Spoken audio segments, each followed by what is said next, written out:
What if this is not our first time being born here?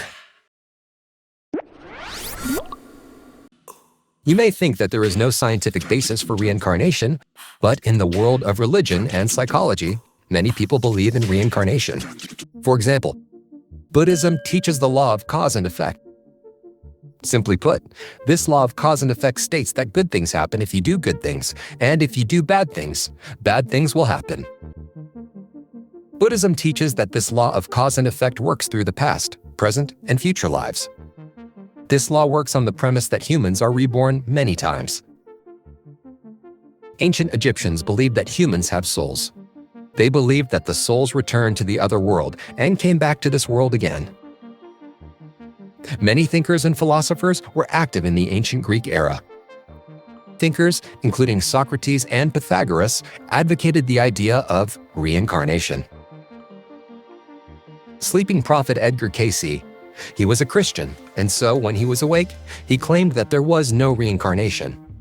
But during his hypnotic state, he talked about reincarnation, which was recorded. In the world of psychology, there is a term called past life therapy.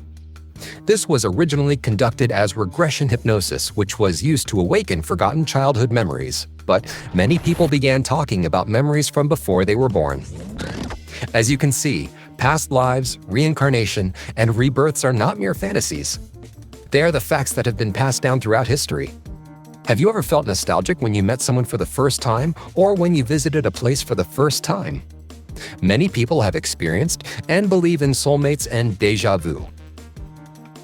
The law of reincarnation is definitely at work. So what is reincarnation? Even if we die and lose our physical bodies, our souls are reincarnated between the other world and this world. We humans living on Earth can be likened to actors and actresses on a stage. When you are born from the other world to this world, you stand on a stage, and you are given a certain role given in a play called your life. When the show ends, you will step off the stage and return to the world of afterlife. The world of afterlife is the original world, and this world is merely a stage. When you stand on the stage, you take on a new role. Your role and the roles of people around you may change, and sometimes genders may also change. There is also a theory that states humans are reincarnated as animals. As a general rule, humans are reincarnated as humans, and animals are reincarnated as animals. There are cases in which extremely intelligent animals reincarnate as humans in order to gain experience. Conversely, there are cases in which humans are reincarnated as animals because they live based on impulsive instincts. But these are just exceptions. In this way, we humans go through many reincarnations in various times and in different roles. But why are we reincarnated into this world? I mentioned earlier that humans are reborn as humans. But we can be born in different eras, with different nationalities, races, status, occupations, and even genders. For example, a person who was born as a prince of a country may be born into a poor family that can't afford to eat. You may think, from a human perspective, it would be better if you were born into a wealthy family. But even if you are rich, you could become arrogant and be disliked by others, leading you to downfall. You could also be born poor but work hard to get out of poverty and become successful. In any life, you can gain new experiences that can only be gained in that time and in that role. You have two purposes of reincarnation. 1. To improve your soul through new experiences. 2. To fulfill your mission to bring happiness to people and improving the world. With these two purposes, we are reborn again and again. Our souls are reincarnated on this earth many times in order to grow by overcoming various trials. Through reincarnation, we acquire certain soul tendencies or habits of the soul. We have both good and bad soul habits. Bad habits manifest as certain patterns of failure. Once you acquire certain tendencies, when you encounter similar situations in the process of reincarnation, you will make the same decisions in life. For example, you may always have conflicts with people and suffer from relationship issues. You may always run away from problems that come up in life. It is hard to discern your own habits, but when you look at other people, you can probably see they repeat similar mistakes. Everyone has their own unique tendencies of the soul. Before we are born into this world, we make our own life plans. The life plans vary from person to person, but sometimes we intentionally plan to encounter hardships and difficulties that are painful for us. For example, in a previous life, if you ran away from certain problems, you may plan to encounter the same problems in this life to overcome them. You may also plan to meet someone whom you had a difficult relationship with in a previous life. This is your challenge. Fight. This time, I will not run away. This time, I will overcome these issues. You are born with such determinations, you can possibly fail. But if you succeed, you will conquer your bad habits of the soul, and you can grow your soul. We are sometimes born knowing that we will face hardships and trials as part of our life's workbook. In our workbook of life, we may tackle the problems that we couldn't solve in our past lives. We may also see the same problems from an opposite standpoint to the one you took last time. The issues appear in various ways depending on each person. Let's take human relationships as an example, since this is a common issue that we all encounter. First, try to remember the face of the person you dislike the most in your life.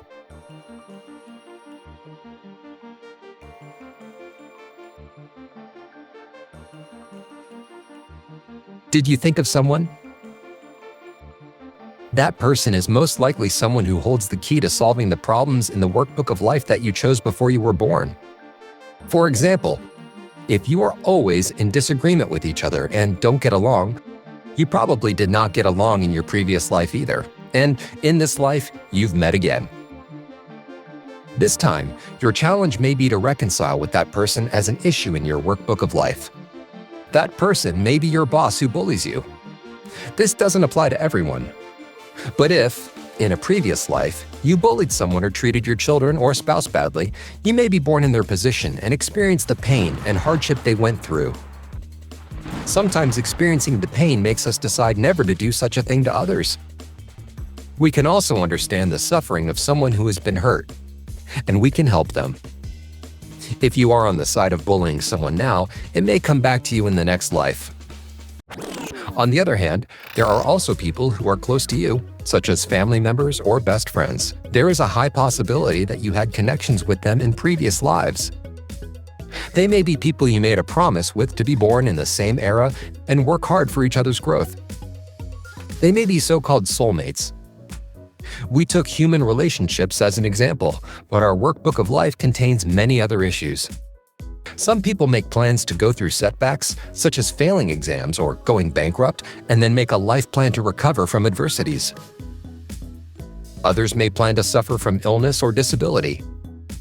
It's really hard to live with illness or disability, but it will also help others be grateful for the things that they take for granted, such as health. In the case of Helen Keller, the people around her were greatly encouraged by the way she lived. Naturally, we would like to avoid pain and suffering as much as possible. Sometimes, you may want to run away from hardships. However, that suffering is not in vain. You have probably overcome a difficult period yourself. When you look back on the hardship, you probably think that it was good for you to go through it. Hardships and difficulties often give us a chance to grow. We each have a different workbook of life, but we never choose problems that are impossible for us to overcome. When you return to the other world, you will be asked what you have learned through your workbook of life. The first thing you need to do is to understand the workbook of life you have chosen and to make up your mind to solve them. By learning lessons from your workbook of life, you can grow and lead a better life from now on. This will in turn lead you to return to a better world in the afterlife. We have been discussing about the mechanism of reincarnation, its purpose, and the key points for living a better life. I hope that you will face and solve difficulties and hardships as part of your workbook of life and sow good seeds for the future. Have a happy life.